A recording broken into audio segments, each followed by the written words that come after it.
Olá pessoal, nesse vídeo vou lhe mostrar algumas curiosidades sobre os raios, então veja este vídeo até o final que você vai ganhar um presente, mas antes disso, dê uma força para o nosso canal, aperte o botão abaixo gostei, e se inscreva no canal, e a propósito aperte o sininho das notificações, para que todas as vezes que subir conteúdo novo, você seja notificado.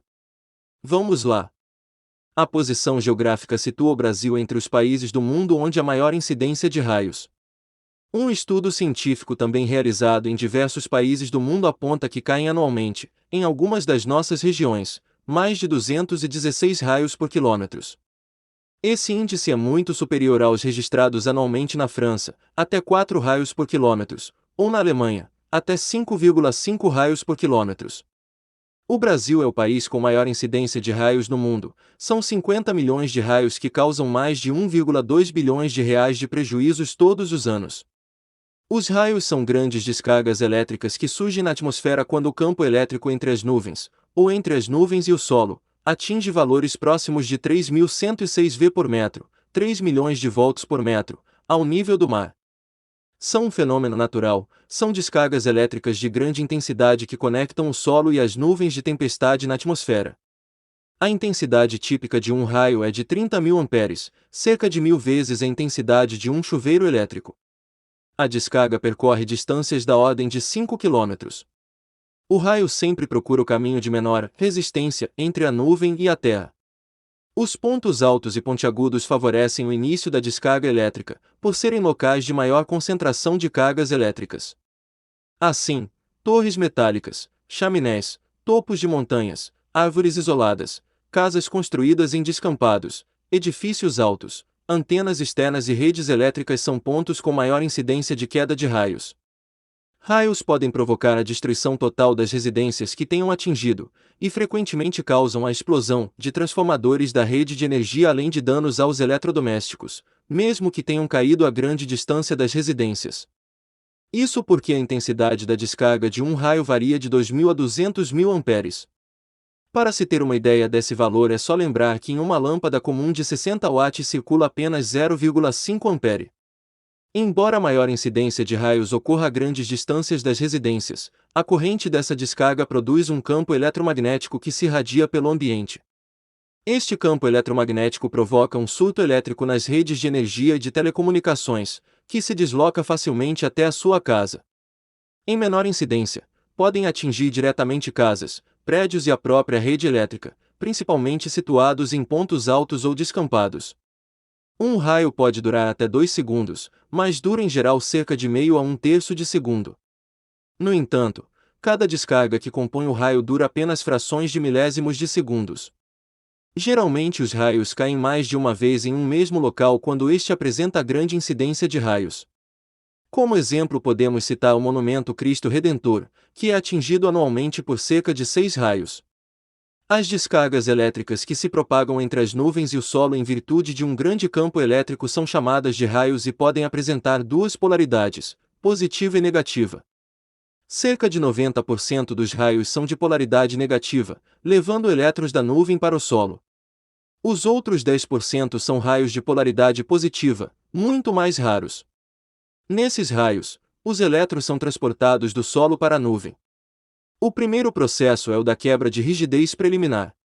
Nesse processo, formam-se pequenas descargas elétricas no interior da nuvem entre suas regiões negativas e positivas. Em seguida, uma descarga elétrica geralmente não visível, chamada líder escalonado, deixa a nuvem em direção ao solo. Sua velocidade pode chegar até 400.000 km por hora. Ao todo, essa descarga inicial pode depositar até 10 C de carga sobre o solo. Quando o líder escalonado chega a algumas dezenas de metros do solo, o potencial elétrico produzido ultrapassa 100 milhões de volts. Tamanha diferença de potencial causa a ruptura da rigidez dielétrica do ar, que se torna condutor. Toda essa energia gera novos raios ascendentes, que sobem, chamados de líderes conectantes. No momento do encontro dos raios ascendentes e descendentes, que descem, é que se produz a maior quantidade de luz dos raios, o relâmpago. A corrente elétrica que se forma em direção ao solo pode atingir valores de mais de 200.000 amperes.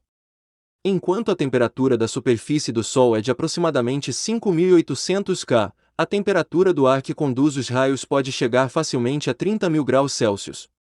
A grande diferença de potencial entre as nuvens e o solo pode gerar uma grande aceleração nas cargas elétricas, produzindo ondas eletromagnéticas que vão da radiação visível aos raios X e até mesmo aos raios gama, a radiação de maior poder de penetração conhecida.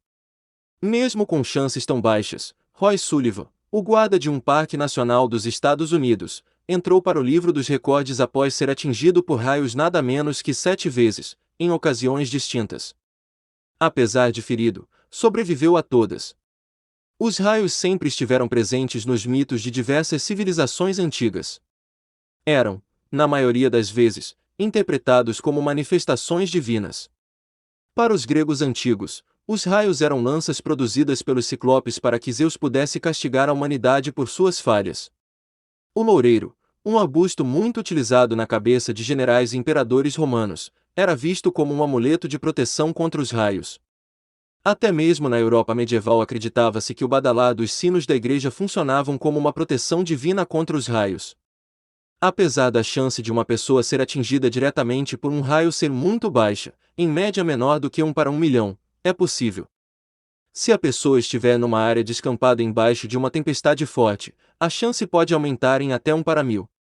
Entretanto, ser atingido diretamente por um raio não é o maior causador de mortes e ferimentos, mas sim os efeitos indiretos associados a incidências próximas ou efeitos secundários dos raios, como incêndios, por exemplo. Pode causar queimaduras e outros danos em todo o corpo. A maioria das mortes é causada por parada cardíaca e respiratória. Parte dos sobreviventes atingidos por um raio sofre por um longo tempo de sequelas psicológicas e orgânicas. Pesquisas indicam aumentos da incidência de raios em áreas urbanas. Isso acontece devido ao aumento de temperatura, fenômeno conhecido como ilha de calor, e de poluição nos centros urbanos. Bom, chegamos ao final desse vídeo, agora pegue seu presente que está no link na descrição, um e-book gratuito. E se este assunto for relevante para você, aproveita e aperte o botão abaixo gostei, e se inscreva no canal. E a propósito ative o sininho para que todas as vezes que subir conteúdo novo você seja notificado. Até o próximo vídeo.